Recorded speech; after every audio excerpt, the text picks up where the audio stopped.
Well my dear students, second year DLED English ವಿದ್ಯಾರ್ಥಿಗಳಿಗೆ 2 marks ಕ್ವಶನ್ಗೆ ಸಂಬಂಧಪಟ್ಟಂತೆ 2021 to 2025 ವರೆಗೆ ಯೂನಿಟ್ 4ಗೆ ಸಂಬಂಧಪಟ್ಟಂತೆ ಯಾವ ಕ್ವಶನ್ಸ್ಗಳನ್ನು ಕೇಳಲಾಗಿದೆ ಅದರ ಬಗ್ಗೆ ಈ ಒಂದು ವಿಡಿಯೋದಲ್ಲಿ ಡಿಸ್ಕಸ್ ಮಾಡ್ತೀನಿ.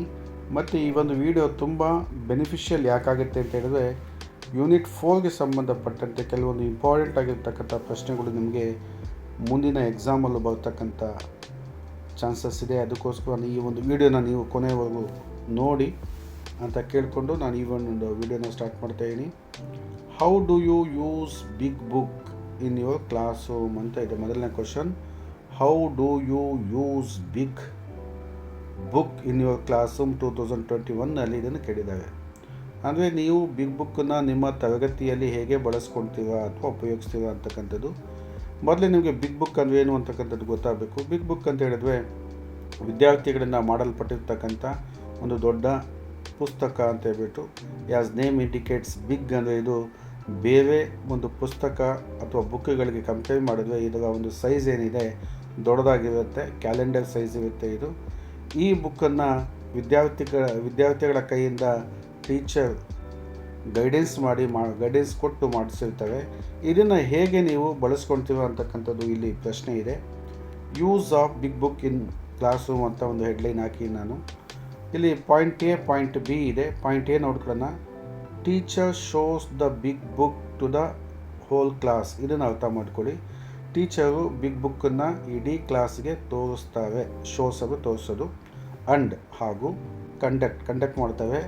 ಶೇರ್ಡ್ ರೀಡಿಂಗ್ ಅಂದರೆ ಎಲ್ಲ ವಿದ್ಯಾರ್ಥಿಗಳಿಂದ ಓದಿಸ್ತವೆ. ಅಂದರೆ ಆ ಒಂದು ಬಿಗ್ ಬುಕ್ಕನ್ನು ಎಲ್ಲ ವಿದ್ಯಾರ್ಥಿಗಳ ಕೈಗೆ ಕೊಟ್ಟು ಓದಿಸ್ತವೆ. ವಿಶೇಷವಾಗಿ ಪಾಯಿಂಟಿಂಗ್ ಟು ವರ್ಡ್ಸ್ ಅಂತ ಹೇಳ್ಬಿಟ್ಟು, ಅಂದರೆ ಪಾಯಿಂಟ್ ಮಾಡ್ತವೆ ಯಾವ ಪದಗಳನ್ನು ಓದಬೇಕು ಅಂತ ಹೇಳ್ಬಿಟ್ಟು ಆ ವಿದ್ಯಾರ್ಥಿಗಳು ಓದ್ತವೆ. ಇದೆಲ್ಲ ಎಲ್ಲಿ ನಡೆಯುತ್ತೆ, ಯಾವಾಗ ನಡೆಯುತ್ತೆ ಅಂದರೆ ವೈಲ್ ರೀಡಿಂಗ್ ಅಲೌಡ್, ಅಂದರೆ ವಿದ್ಯಾರ್ಥಿಗಳಿಂದ ಗಟ್ಟಿಯಾಗಿ ಓದಿಸುವಂತಹ ಸಂದರ್ಭದಲ್ಲಿ ವಿದ್ಯಾರ್ಥಿಗಳ ಕೈಗೆ ಈ ಬಿಗ್ ಬುಕ್ಕನ್ನು ಕೊಟ್ಟು ತೋರಿಸಿ ಆ ಒಂದು ಪದಗಳನ್ನು ಗಟ್ಟಿಯಾಗಿ ಓದಿಸಲಾಗುತ್ತದೆ. ಇದು ಮೊದಲನೇ ಒಂದು ಉಪಯೋಗ. B, student observe pictures. Big ಬುಕ್ಕಲ್ಲಿ ಅನೇಕ ಪಿಕ್ಚರ್ಸ್ಗಳು ಇರುತ್ತೆ, ಅದು ವಿದ್ಯಾರ್ಥಿಗಳೇ ಅಂಟಿಸಿರ್ತವೆ. ಆ ಪಿಕ್ಚರ್ಸನ್ನು ತೋರಿಸ್ತಕ್ಕಂಥದ್ದು ಸ್ಟೂಡೆಂಟ್ ಅಬ್ಸರ್ವ್ ಮಾಡ್ತವೆ, ಅವಲೋಕನ ಮಾಡ್ತವೆ. ಪಿಕ್ಚರ್ಸನ್ನು, ಟೆಕ್ಸ್ಟ್ ಅಂದರೆ ವಿಷಯವನ್ನು repeat after the teacher repeat ಮಾಡ್ತವೆ, ವಿದ್ಯಾರ್ಥಿಗಳು ಕೂಡ ರಿಪೀಟ್ ಮಾಡ್ತವೆ. And participate in discussion and prediction. ಆಮೇಲೆ ಚರ್ಚೆಗಳಲ್ಲಿ ಮತ್ತು ಪ್ರೆಡಿಕ್ಷನ್ಸಲ್ಲಿ ಭಾಗವಹಿಸುವಂಥ ಕೆಲಸ ಕೂಡ ಆಗುತ್ತೆ. ಡಿಸ್ಕಷನ್ ಅಂದರೆ ಚರ್ಚೆ, ಪ್ರೆಡಿಕ್ಷನ್ ಅಂದರೆ ಊಹಾಪೋಹಗಳಿರುತ್ತೆ, ಅದರಲ್ಲಿ ಪಾಲ್ಗೊಳ್ತಕ್ಕಂಥ ಒಂದು ಕೆಲಸ ಕೂಡ ನಡೆಯುತ್ತೆ. ಇಷ್ಟು ಪಾಯಿಂಟ್ ಎ ಮತ್ತು ಪಾಯಿಂಟ್ ಬಿ ಬಗ್ಗೆ ನಿಮಗೆ ಇಲ್ಲಿ 2 ಅಂಕ ನಿಮಗೆ ಸಿಗುತ್ತೆ. ನಾವು ಕ್ವಶನ್ ನಂಬರ್ 2ಗೆ ಹೋಗೋಣ. ಇದು ಕೂಡ ಬಿಗ್ ಬುಕ್ ಬಗ್ಗೆ ಇದೆ. ಅಂದರೆ ಬಿಗ್ ಬುಕ್ ಬಹಳ ಇಂಪಾರ್ಟೆಂಟ್ ಅಂತಕ್ಕಂಥ ನಿಮ್ಗೆ ಈಗ ಗೊತ್ತಾಗ್ತಾ ಇದೆ. ಅದಕ್ಕೆ ಸಂಬಂಧಪಟ್ಟಂತೆ ಕ್ವಶನ್ಸನ್ನ ಇಲ್ಲಿ ಕೇಳಲಾಗ್ತಾ ಇದೆ. 2022ನಲ್ಲಿ ಒಂದು ಪ್ರಶ್ನೆ ಬಂದಿದೆ ನೋಡಿ. Why is the big book so important in primary class room? ನೋಡಿ, ಎಸ್ಪೆಷಲಿ ವಿಶೇಷವಾಗಿದ್ದು ಪ್ರೈಮರಿ ಕ್ಲಾಸ್ ರೂಮಲ್ಲಿ, ಅಂದರೆ ಪ್ರಾಥಮಿಕ ತರಗತಿಯಲ್ಲಿ ಮಾತ್ರ ಬಳಸಲಾಗುತ್ತೆ ಬಿಗ್ ಬುಕ್ಕನ್ನು. ಇದು ಯಾಕೆ ಬಿಗ್ ಬುಕ್ಕು ಪ್ರೈಮರಿ ತರಗತಿಯಲ್ಲಿ ಬಹಳ ಮುಖ್ಯ ಅಂತಕ್ಕಂಥದ್ದು, ಇಂಪಾರ್ಟೆಂಟ್ ಅಂದರೆ ಮುಖ್ಯ ಅಂತಕ್ಕಂಥದ್ದು. ಇಲ್ಲಿ ನೋಡಿ, importance of big book in primary class room ಅಂತ ಒಂದು ಹೆಡ್ಲೈನ್ ಹಾಕಿ ನಾನು. ಅಂದರೆ ಏನು ಪ್ರಾಮುಖ್ಯತೆ ಅಂತಕ್ಕಂಥದ್ದು, ಬಿಗ್ ಬುಕ್ನ ಪ್ರಾಮುಖ್ಯತೆ ಪ್ರೈಮರಿ ಕ್ಲಾಸಲ್ಲಿ ಏನು ಅಂತಕ್ಕಂಥದ್ದು. ಇಲ್ಲೂ ಕೂಡ ಪಾಯಿಂಟ್ ಎ ಮತ್ತು ಪಾಯಿಂಟ್ ಬಿ ಇದೆ. ಪಾಯಿಂಟ್ ಎನಲ್ಲಿ it's large print and picture help all students see and read together easily. ನೋಡಿ, ಇದರ ಪ್ರಿಂಟ್ ಏನಿರುತ್ತೆ ದೊಡ್ಡದಾಗಿರುತ್ತೆ. ಕಂಪೇರ್ ಟು ಬೇರೆ ಬುಕ್ಸ್ಗಳಿಗೆ ಕಂಪೇರ್ ಮಾಡಿದಾಗ ಇದು ದೊಡ್ಡದಾಗಿರ್ತಕ್ಕಂಥ ಪ್ರಿಂಟನ್ನು ಹೊಂದಿರುತ್ತೆ, ಪಿಕ್ಚರ್ಸ್ಗಳನ್ನು ಹೊಂದಿರುತ್ತೆ.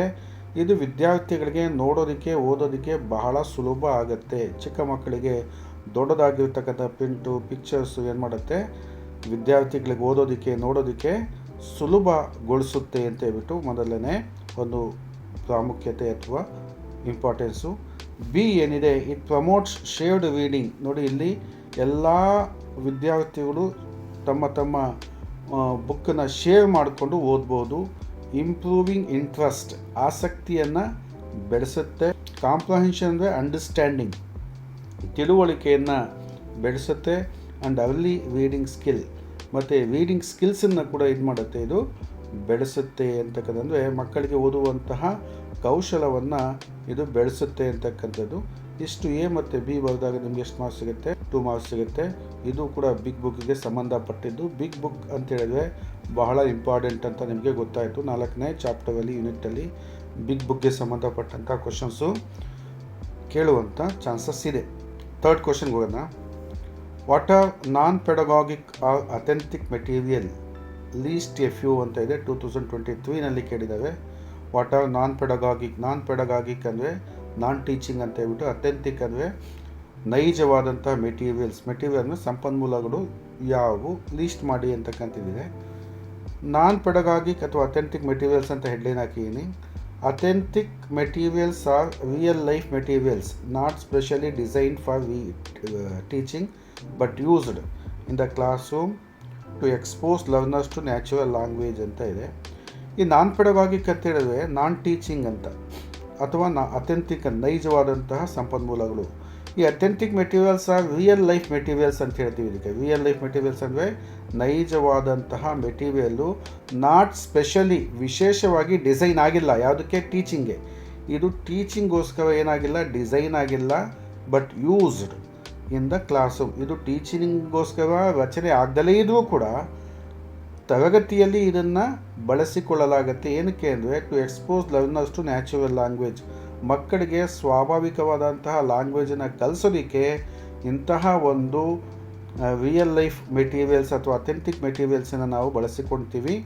ಅದನ್ನೇ ನಾವು ನಾನ್ ಪೆಡಗಾಗಿಕ್ ಅಥವಾ ಅಥೆಂಟಿಕ್ ಮೆಟೀರಿಯಲ್ಸ್ ಅಂತ ಹೇಳ್ತೀವಿ. ಅಂದರೆ ಯಾವುದು ಮೆಟೀರಿಯಲ್, ಯಾವ ಸಂಪನ್ಮೂಲಗಳು ಟೀಚಿಂಗ್ಗೋಸ್ಕರ ಮಾಡಲ್ಪಟ್ಟಿಲ್ಲ ಅಂತಹ ಒಂದು ಮೆಟೀರಿಯಲ್ಸನ್ನು ನಾವು ನಾನ್ ಪೆಡಗಾಗಿಕ್ ಅಥವಾ ಅಥೆಂಟಿಕ್ ಮೆಟೀರಿಯಲ್ಸ್ ಅಂತ ಹೇಳ್ತೀವಿ.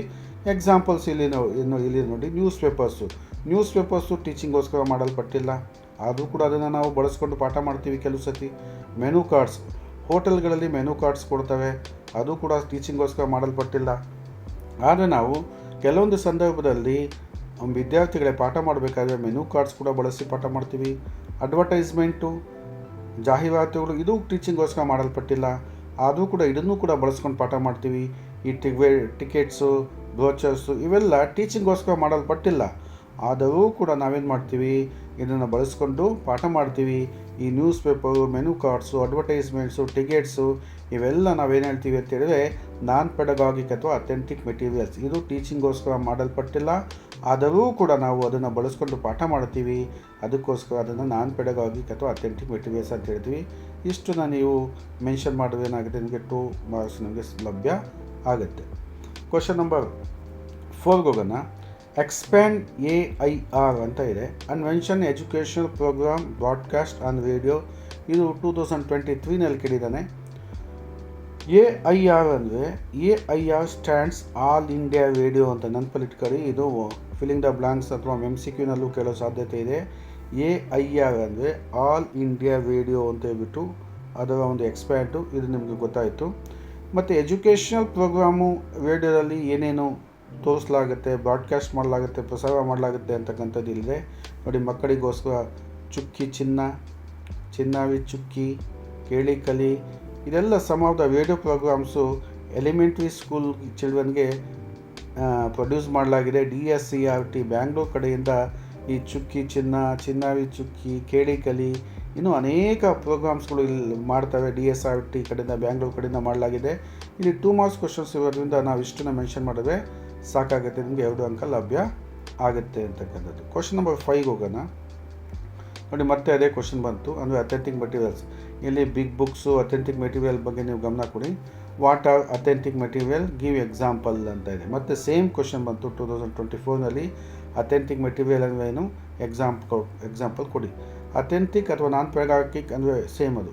Authentic material are real life materials. Authentic ಮೆಟೀರಿಯಲ್ಸ್ನ ನಾವೇಂತೀವಿ, ರಿಯಲ್ ಲೈಫ್ ಅಂದರೆ ನಿಜ ಜೀವನದ ಸಂಪನ್ಮೂಲಗಳು. Not specially created for teaching, ಇದು ವಿಶೇಷವಾಗಿ ಬೋಧನೆಗೋಸ್ಕರ ಕ್ರಿಯೇಟ್ ಮಾಡಿಲ್ಲ, ರಚನೆ ಮಾಡಿಲ್ಲ, ಬಟ್ ಆದರೆ used in the class room to provide natural language exposure. ಆದರೆ ಇದನ್ನು ನಾವು ತರಗತಿಯಲ್ಲಿ ಬಳಸ್ತೀವಿ. ಏನಕ್ಕೆ ಅಂದರೆ ಮಕ್ಕಳಿಗೆ ನ್ಯಾಚುರಲ್ ಆಗಿರ್ತಕ್ಕಂಥ ಸ್ವಾಭಾವಿಕವಾದಂತಹ ಲ್ಯಾಂಗ್ವೇಜನ್ನು ಕಲಿಸೋದಕ್ಕೋಸ್ಕರ ಇದನ್ನು ನಾವು ಕ್ಲಾಸ್ ರೂಮಲ್ಲಿ ಬಳಸ್ತೀವಿ. ಎಕ್ಸಾಂಪಲ್ ಈಗಾಗಲೇ ನಿಮಗೆ ಆ ಕ್ವಶನ್ಸಲ್ಲೂ ಕೊಟ್ಟಿತ್ತು, ಕೇಳಿದ್ದು. ನಾನು ಹೇಳಿದ್ದೆ ಇದರಲ್ಲೂ ಸೇಮ್ ಇದೆ. ನ್ಯೂಸ್ ಪೇಪರ್ಸ್ ಇದೆ, ಅಡ್ವರ್ಟೈಸ್ಮೆಂಟ್ ಇದೆ, ಮೆನು ಕಾರ್ಡ್ಸ್ ಇದೆ, ಟಿಕೆಟ್ಸು, ಬ್ರೋಚರ್ಸು. ನಾನು ಹೇಳಿದ್ದೆ ವಿಶೇಷವಾಗಿ ಇದು ಟೀಚಿಂಗ್ಗೋಸ್ಕರ ಮಾಡಲ್ಪಟ್ಟಿಲ್ಲ, ಆದರೂ ಕೂಡ ಇದನ್ನು ಬಳಸ್ಕೊಂಡು ಪಾಠ ಮಾಡಲಾಗುತ್ತೆ. ಅದಕ್ಕೋಸ್ಕರ ಇದನ್ನು ನಾನ್ ಪೆಡಗಾಗಿಕ್ ಅಥವಾ ಅಥೆಂಟಿಕ್ ಮೆಟೀರಿಯಲ್ಸ್ ಅಂತ ಹೇಳ್ತೀವಿ. ಅಥೆಂಟಿಕ್ ಅಂದರೆ ನೈಜವಾದಂಥ ಸಂಪನ್ಮೂಲಗಳು ಅಂತ ಅಂದ್ಕೋಬೇಕು. ಇಷ್ಟನ್ನು ನೀವು ಓದಿದ್ರೆ ನಿಮಗೆ 2 ಅಂಕಗಳು ಲಭ್ಯ ಆಗುತ್ತೆ. Question number 6, right the educational uses of radio ಅಂತ ಇದೆ. ನೋಡಿ, ರೇಡಿಯೋ ಬಗ್ಗೆನೂ ಇಲ್ಲಿ ನಿಮಗೆ ಕ್ವಶನ್ ಏನಾಗ್ತಾ ಇದೆ, ರಿಪೀಟ್ ಆಗ್ತಾ ಇದೆ. ರೇಡಿಯೋನ ಒಂದು ಎಜುಕೇಷನ್ ಶೈಕ್ಷಣಿಕ ಉಪಯೋಗಗಳು ಏನು ಅಂತಕ್ಕಂಥದ್ದು ಕ್ವಶನ್ ಕೇಳಿದ್ದಾನೆ. 2024ನಲ್ಲಿದೆ. ಎಜುಕೇಷನ್ ಯೂಸಸ್ ಆಫ್ ರೇಡಿಯೋ ಅಂತ ಹಾಕ್ಕೊಂಡಿದ್ದೀನಿ ನಾನಿಲ್ಲಿ. ಇದು ರೇಡಿಯೋ ಏನೇನು ಮಾಡುತ್ತೆ? ಪ್ರೊವೈಡ್ ಲೆಸನ್ಸನ್ನು ಪ್ರೊವೈಡ್ ಮಾಡುತ್ತೆ. ಲೆಕ್ಚರ್ಸ್ ಅಂದರೆ ಉಪನ್ಯಾಸ. ಎಜುಕೇಷನಲ್ ಪ್ರೋಗ್ರಾಮ್ಸ್ ಟು ಸ್ಟೂಡೆಂಟ್, ಅನೇಕ ಶೈಕ್ಷಣಿಕ ಕಾರ್ಯಕ್ರಮಗಳನ್ನು ವಿದ್ಯಾರ್ಥಿಗಳಿಗೋಸ್ಕರ ಪ್ರಸಾರ ಮಾಡುತ್ತೆ. ಇದು 1 ಪಾಯಿಂಟ್ ಆಯಿತು. Helps in developing listening skill and pronunciation, ಇದು ಆಲಿಸುವಿಕೆಯ ಕೌಶಲ್ಯವನ್ನು ಬೆಳೆಸುತ್ತೆ. ಪ್ರೊನೌನ್ಸಿಯೇಷನ್, ಮಕ್ಕಳ ಉಚ್ಚಾರಣೆಯನ್ನು ಇದು ಉತ್ತಮಪಡಿಸುತ್ತೆ. Reach student in remote area, ಹಳ್ಳಿಗಳಲ್ಲಿ ಮತ್ತು ತುಂಬನೇ ದೂರದಲ್ಲಿರ್ತಕ್ಕಂಥ ಮತ್ತು ರಿಮೋಟ್ ವಿಲೇಜಸ್ಗಳಲ್ಲಿ ಇದು ಲಭ್ಯ ಆಗುತ್ತೆ. Where other facilities are limited, ಬೇರೆ ಸೌಲಭ್ಯಗಳು ಎಲ್ಲಿ ಸಿಗೋದಿಲ್ಲ, ಈ ರೇಡಿಯೋ ಏನಾಗುತ್ತೆ ಎಲ್ಲ ಕಡೆ ಏನಾಗುತ್ತೆ ಅವೈಲಬಲ್ ಇದೆ. ರಿಮೋಟ್ ಏರಿಯಾ ಅಂದರೆ ಇದು ನಾವು ಕುಗ್ರಾಮ ಅಂತ ಹೇಳ್ತೀವಲ್ಲ, ಎಲ್ಲಿ ಅನೇಕ ಸೌಲಭ್ಯಗಳು ಸಿಗೋದಿಲ್ಲ, ರೇಡಿಯೋ ಅಲ್ಲೂ ಕೂಡ ತಲುಪುತ್ತೆ, ಅಲ್ಲೂ ಕೂಡ ಏನಾಗುತ್ತೆ ಬೆನಿಫಿಟ್ಟು ಅಥವಾ ಸಿಗುತ್ತೆ ಅಂತಕ್ಕಂಥದ್ದು. ಸಪೋರ್ಟ್ಸ್ ಡಿಸ್ಟೆನ್ಸ್ ಮತ್ತು ಸೆಲ್ಫ್ ಲರ್ನಿಂಗ್, ಇದು ಡಿಸ್ಟೆನ್ಸ್ ಲರ್ನಿಂಗು ಮತ್ತು ಸೆಲ್ಫ್ ಲರ್ನಿಂಗ್ಗೆ ಏನು ಮಾಡುತ್ತೆ, ಅವಕಾಶವನ್ನು ನೀಡುತ್ತೆ ಅಂತಕ್ಕಂಥದ್ದು. ಇಷ್ಟನ್ನು ನೀವು ಯಾವುದಾದ್ರೂ ಒಂದು 2 ಪಾಯಿಂಟನ್ನು ಬರೆದು ಸಾಕಾಗುತ್ತೆ. 4 ಪಾಯಿಂಟನ್ನು ಕೊಟ್ಟು ನಾನು 2 ಪಾಯಿಂಟ್ಸನ್ನು ಬರೆದು ನಿಮಗೇನಾಗುತ್ತೆ 2 ಅಂಕಗಳು ನಿಮಗೆ ಇಲ್ಲಿ ಲಭ್ಯ ಆಗುತ್ತೆ. Question number 7, explain the use of authentic materials in teaching English ಅಂತ ಮತ್ತೆ ಅದೇ ಬಂದಿದೆ ನೋಡಿ. ಅಥೆಂಟಿಕ್ ಮೆಟೀರಿಯಲ್ಸ್ ಬಗ್ಗೆ ಹೆಚ್ಚು ಕ್ವಶನ್ ಬರ್ತಾ ಇದೆ. ರೇಡಿಯೋ ಬಗ್ಗೆ ಬರ್ತಾ ಇದೆ, ಬಿಗ್ ಬುಕ್ ಬಗ್ಗೆ ಬರ್ತಾ ಇದೆ. ನೋಡಿ, ಅಥೆಂಟಿಕ್ ನಾನ್ ಪೆಡಗಾಗಿಕ್ ಮೆಟೀರಿಯಲ್ಸು, ರೇಡಿಯೋ ಮತ್ತು ಬಿಗ್ ಬುಕ್ಕನ್ನು ನೀವು ಚೆನ್ನಾಗಿ ನೋಡ್ಕೋಬೇಕಾಗತ್ತೆ. ಎಲ್ಲಿ ಅಂತ ಹೇಳಿದ್ರೆ ಯೂನಿಟ್ 4ಅಲ್ಲಿ ನೋಡಿ. Use of authentic materials in teaching English ಮತ್ತೆ ಹಾಕೊಂಡಿದ್ದೀನಿ. They expose learners to real natural language used in the everyday life. ನೋಡಿ, ಯೂಸ್ ಕೇಳಿದ್ದಾನೆ ಇಲ್ಲಿ, ಏನು ಕೇಳಿಲ್ಲ, ಏನು ಅದರ ಮೀನಿಂಗ್ ಅಂತ ಕೇಳಿಲ್ಲ, ಅದರ ಒಂದು ಉಪಯೋಗ ಕೇಳಿದ್ದಾವೆ. ಅದಕ್ಕೋಸ್ಕರ ಅಥೆಂಟಿಕ್ ಮೆಟೀರಿಯಲ್ಸ್ನ ಒಂದು ಉಪಯೋಗಗಳು ಏನು ಅಂತ ಹೇಳಿದ್ರೆ, ದಿ ಎಕ್ಸ್ಪೋಸ್ ಲರ್ನರ್ಸ್ ಅಂದರೆ ಮಕ್ಕಳಿಗೆ ಅಥವಾ ಕಲಿಕಾರ್ಥಿಗಳಿಗೆ real natural language used in everyday life, ನಿಜವಾದ ಸ್ವಾಭಾವಿಕವಾದ ದಿನನಿತ್ಯ ಬಳಸುವಂತಹ ಲ್ಯಾಂಗ್ವೇಜ್ಗೆ ಇದೇನು ಮಾಡುತ್ತೆ, ಎಕ್ಸ್ಪೋಸ್ ಮಾಡುತ್ತೆ ಅಂದರೆ ಕಲಿಸುತ್ತೆ, ಅದನ್ನು ಕೇಳೋ ಹಾಗೆ ಮಾಡುತ್ತೆ ಅಂತಕ್ಕಂಥದ್ದು 1 ಪಾಯಿಂಟು. ಆಮೇಲೆ ಹೆಲ್ಪ್ ಇಂಪ್ರೂವ್ ಕಮ್ಯುನಿಕೇಷನ್ ಸ್ಕಿಲ್ಸ್, ಇದು ಸಂವಹನಾತ್ಮಕ ಕೌಶಲಗಳನ್ನು ಬೆಳೆಸೋದಕ್ಕೆ, ಇಂಪ್ರೂವ್ಮೆಂಟನ್ನು ಬೆಳೆಸೋದಕ್ಕೆ ಸಹಾಯ ಮಾಡುತ್ತೆ. ಮತ್ತು and make learning meaningful and interesting, ಮತ್ತು ಕಲಿಕೆಯನ್ನು ಅರ್ಥಪೂರ್ಣ ಮತ್ತು ಆಸಕ್ತಿದಾಯಕ ಮಾಡುತ್ತೆ ಅಂತಕ್ಕಂಥದ್ದು. 3rd point develop learners ability to understand. Develop ಅಂದರೆ ಬೆಳೆಸ್ತಕ್ಕಂಥದ್ದು. ಏನನ್ನು ಅಂದರೆ ವಿದ್ಯಾರ್ಥಿಗಳ ಸಾಮರ್ಥ್ಯವನ್ನು ಬೆಳೆಸುತ್ತೆ. ಏನಕ್ಕೆ? ಟು ಅಂಡರ್ಸ್ಟ್ಯಾಂಡ್ ಅಂದರೆ ಅರ್ಥ ಮಾಡ್ಕೊಳೋದಕ್ಕೆ. ಏನನ್ನು? ರಿಯಲ್ ಲೈಫ್ ಟೆಕ್ಸ್ಟ್ ಅಂದರೆ ನಿಜ ಜೀವನದ ವಿಷಯಗಳನ್ನು, like news papers and ads. Add ಅಂದರೆ ಅಡ್ವರ್ಟೈಸ್ಮೆಂಟು, ನ್ಯೂಸ್ ಪೇಪರ್ ಬಗ್ಗೆ ಮತ್ತು ಆ್ಯಡ್ಸ್ ಬಗ್ಗೆ. ರಿಯಲ್ ಲೈಫ್ ಟೆಕ್ಸ್ಟ್ ಹೇಗಿರುತ್ತೆ, ಅದರ ಮೀನಿಂಗ್ ಏನು, ಅದೆಲ್ಲ ಓದೋದಕ್ಕೆ, ಅರ್ಥ ಮಾಡ್ಕೊಳ್ಳೋದಕ್ಕೆ ಇದು ಲರ್ನರ್ಸ್ ಎಬಿಲಿಟಿಯನ್ನು ಏನು ಮಾಡುತ್ತೆ, ಡೆವಲಪ್ ಮಾಡುತ್ತೆ ಅಂತಕ್ಕಂಥದ್ದು. ಸೊ ಅದಕ್ಕೋಸ್ಕರ ಅಥೆಂಟಿಕ್ ಮೆಟೀರಿಯಲ್ಸನ್ನು ನಾವು ಬಳಸ್ಕೊಂಡು ಪಾಠ ಮಾಡ್ತಕ್ಕಂಥ ಸಾಧ್ಯತೆ ಇದೆ ಅಂತಕ್ಕಂಥದ್ದು. ಇಷ್ಟು ಪ್ರಶ್ನೆಗಳನ್ನು ಇಲ್ಲಿ ಕೇಳಿದ 7 ಪ್ರಶ್ನೆಗಳನ್ನು ಇಲ್ಲಿ ನಿಮಗೆ ಕೇಳಿದಾಗ ಕ್ವಶನ್ ನಂಬರ್ 1, 2, 3, 4, 5, 6, 7 ಇಲ್ಲಿ ನಾನು ನಿಮಗೆ ಹೇಳಿದ್ದೀನಿ. ಯೂನಿಟ್ 4ಕ್ಕೆ ಸಂಬಂಧಪಟ್ಟಂತೆ 2021ಇಂದ 25ವರೆಗೆ 7 ಕ್ವಶನ್ಸನ್ನು ಕೇಳಲಾಗಿದೆ. ಎಸ್ಪೆಷಲಿ ಯಾವುದ್ರ ಬಗ್ಗೆ?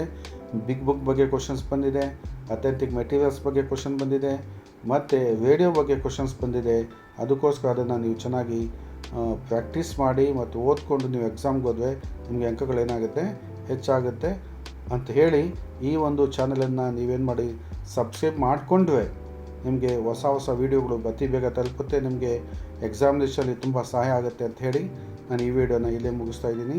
ಧನ್ಯವಾದಗಳು.